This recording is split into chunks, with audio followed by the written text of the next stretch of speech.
अरे तू भगवान का अविनाशी अंश है, तेरे को कुछ नहीं चाहिए प्यारे। तू शरीर भाव में स्थित हो गया इसलिए चाहिए, कुछ नहीं चाहिए। जिस दिन जो ठान लेगा वैसे ही होगा। कई वर्ष अन्न नहीं पाया गया। भ्रमण में क्या मिलता, कभी जब कोई पूछता वैसे तो उबली हुई आलू या इतना गुड़, या कभी कोई हफ्ता 10 दिन में दूध थोड़ा दे देता, कोई फर्क नहीं पड़ता। काफी समय तक भगवती भागीरथी के परम पावन दुग्ध का पान करके जैसा इस शरीर को बनाना चाहो 10 दिन केवल कष्ट लगता है। जैसे अन्न छोड़ो तो 10 दिन परेशानी, फलाहार छोड़ दो केवल जल पे आ जाओ तो 10-15 दिन परेशानी, इसके बाद शरीर उसी में सेट हो जाएगा। वो उतने जल की खुराक में अपने जीवन को चलाने लगेगा।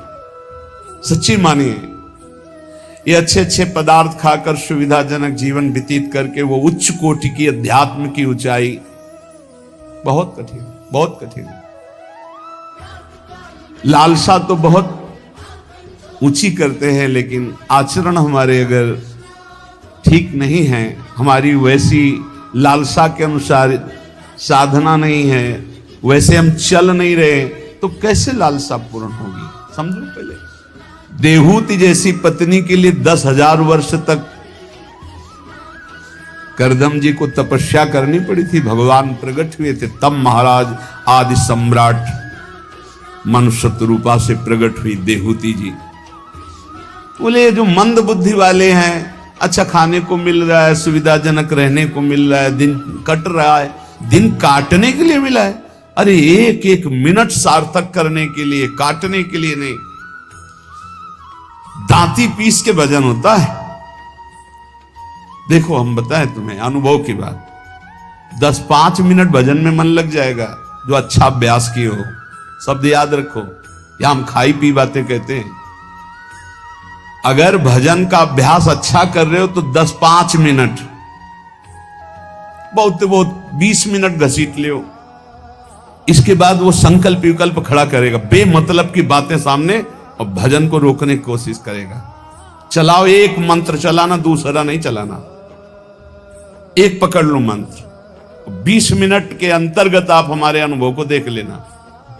बस ऐसे होता है, दांती पीस के उसको बार बार लड़ो, बार बार उसको परास्त करो, उसको बार बार परास्त। बेमतलब की बातें, बेमतलब का दृश्य, बेमतलब की घटनाएं उपस्थित करके वो मंत्र को रोकेगा।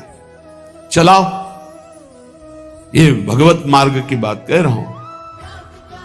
अब 1 घंटा निकालो आप ऐसे युद्ध में, फिर आप खड़े हो आसन से तो ऐसे खिड़की में गर्दन जाएगी। पहले कुछ देख लें, कुछ सुन लें, कुछ, और नहीं है तो ये वो अभ्यास कर ही नहीं सकता जिसके पास मोबाइल है, नहीं कर सकता। क्योंकि जब वो स्थिति आती है ना दांती पीस के इसको जबरदस्ती बस में करने की, पक्का समझो ऐसे ही करना पड़ता है। बार बार पसीना आ जाता है, माथे पे नहीं मन पे पसीना आ जाता है, थक जाता है। जब लस्त हो जाए, त्राहिमाम मच जाए, तब और जिद्दी बनकर मंत्र जप करो, अभी बस में हो जाए। नहीं, इस मन को दुलार करना है, मन के अनुसार चलना है, और भजनानंदी की लिस्ट लगानी, लिस्ट यही लगानी है ऊपर से। महान भजनानंदी, महान त्यागी संत, सुनना ये चाहते हैं और लड़ नहीं सकते 5 मिनट युद्ध इस मन से। बड़ा विचित्र खेल। तो बोले ये जो मंद प्राज्ञ है, ये निर्णय करने वाली कुछ नहीं, कुछ समय के लिए ये शरीर मिला है, लड़ ले, जीत जाएगा। तू अविनाशी, ये विनाशी तेरे साथ कभी नहीं रह सकता। जो भजन में प्रधान भाव रखे हुए वही उत्तम भाग्य वाले। श्रीपाद कह रहे मंद प्रज्ञास्त एवात्र मंद भाग्यास्त।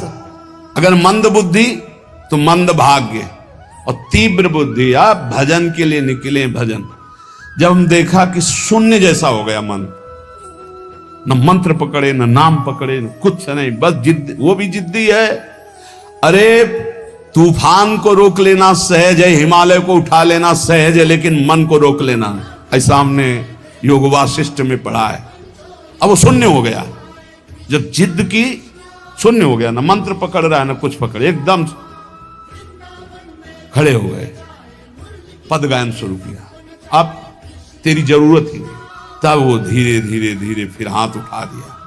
अब वो जब सहयोग करने लगा तब आनंद आने लगा, और जब आनंद में डूबने लगा तो परिपक्व हो गया। फिर उसको थोड़ी देर, बहुत विघ्नकारी, अंदर ही अंदर खत्म, न मंत्र में लग रहा है, ना नाम में लग रहा है, ना एकदम शून्याकार स्थिति। अब हम चलाना चाह रहे मंत्र, वो बिगड़ेल कुछ नहीं सन, और उसके बिना होगा नहीं कुछ। जैसे हमारे बिना वो कुछ नहीं कर सकता, ऐसे बंधन और मोक्ष का कारण मन ही है। इसको बिल्कुल हमको ठीक करना है, दवा खवानी है, इसको दवा खवा के इसको स्वस्थ करना है, तभी हम भगवत प्राप्त होंगे। हमारे बिना ये कुछ नहीं कर सकता, तो इसके बिना भी हम कुछ नहीं कर सकते, क्योंकि यही बंधन और मोक्ष का कारण, इसको ठीक करना ही है। इसलिए श्री वृंदावन में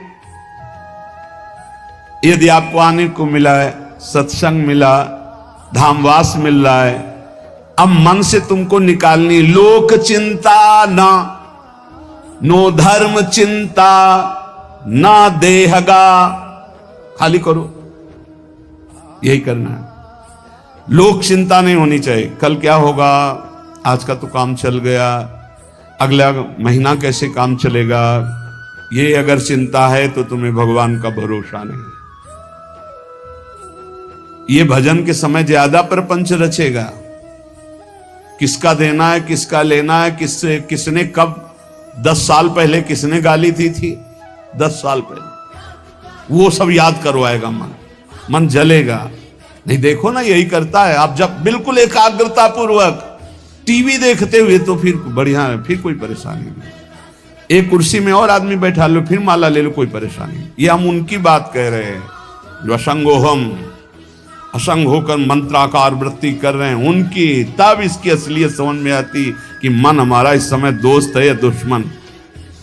भजन के एकदम विरुद्ध खड़ा हो जाता है। लोक चिंता, अभी क्रियाओं की भी चिंता करो, भजन हो जाएगा, अभी तो वो करना है, अभी वो करना है। वो जिस समय भजन में बैठो उस समय ये सोच लो कि अगर आसपास आग लग जाए तो भी हम नहीं उठेंगे।